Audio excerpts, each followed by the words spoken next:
Here are the answers for the day one bell work. Use the compound interest formula on page 141 to answer the questions. Question A, determine the principal P when given all of this information. So here is the compound interest formula. And because we're asked to determine the principal, we need to rearrange this to get the capital P alone. This is P multiplied by this factor here. So to get P alone, we would divide both sides by this entire factor. And that creates this version of the formula. Now it's a matter of making substitutions.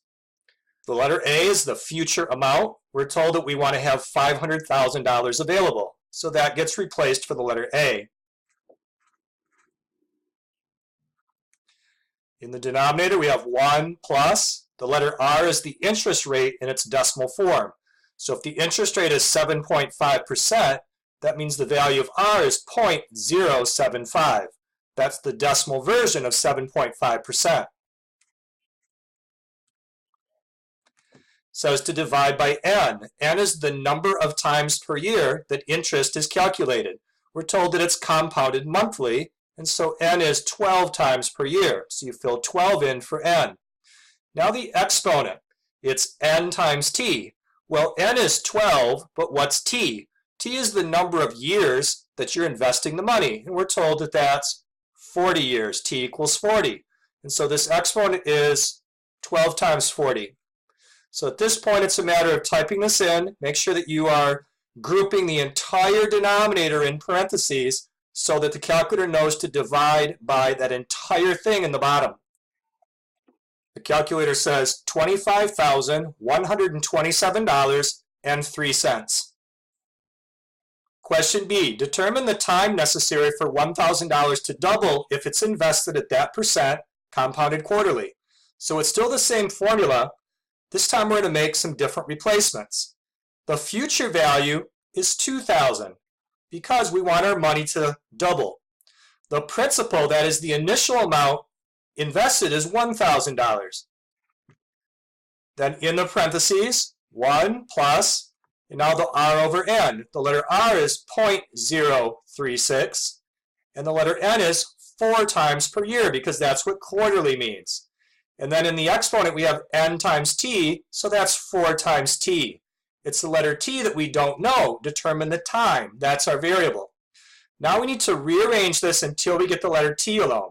First step, we can divide both sides by 1,000, and that creates 2 equals.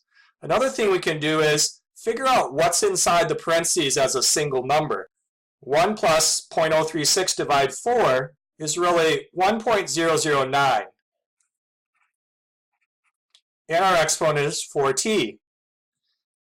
Now we have an exponential equation because the variable is in the exponent. These are solved by doing logarithms of both sides. It doesn't matter what base logarithm you do. You can use a base 10 logarithm or even a natural logarithm. I'm going to choose the natural logarithm. The natural log of the left side equals the natural log of the right side.